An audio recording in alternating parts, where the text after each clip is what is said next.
If you don't learn how to invest, you will work for money your entire life. If you do learn how to invest, money can start working for you. And no, you don't need to be rich to start.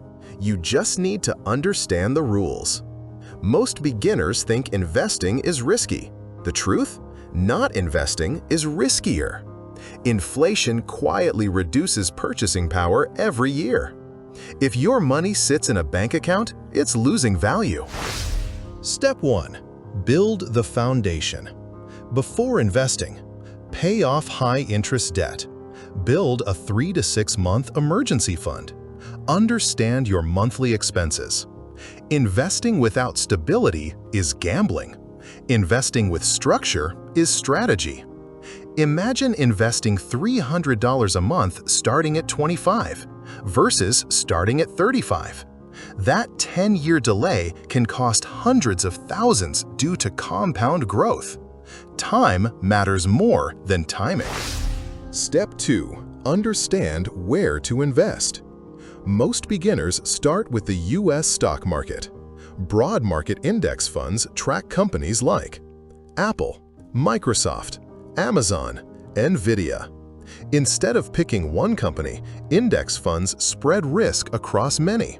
You're not betting on one winner. You're investing in the entire economy. But what if the market crashes? It will, and it always has recovered long-term. Crashes are temporary. Growth is structural. Step 3. Use tax-advantaged accounts. In the U.S., beginners should understand 401k, Roth IRA, traditional IRA. These accounts allow investments to grow tax-advantaged.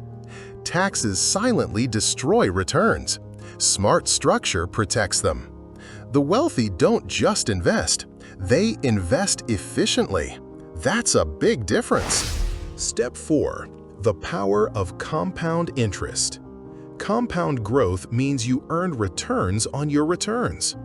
A principle famously associated with Warren Buffett. Most of his wealth came after decades of compounding. Investing isn't about getting rich fast. It's about staying consistent long enough. Beginners ask, what stock should I buy? Investors ask, what system should I build? Shift from short-term thinking to long-term strategy. Step 5. Risk management. Understand your risk tolerance. Diversification reduces volatility. Long-term investing reduces emotional mistakes. Avoid day trading, meme stocks, emotional decisions. The market rewards discipline, not excitement. You don't need thousands to start. You need consistency. Even small monthly investments can grow significantly over decades. Wealth is built slowly, then suddenly. The biggest investing mistake? Waiting. 10 years from now, you'll wish you started today. If this helped you understand investing clearly, comment "Investor." Subscribe to FreeMan if you're ready to build assets, not just income. Thank you for watching. See you in the next video. Bye-bye.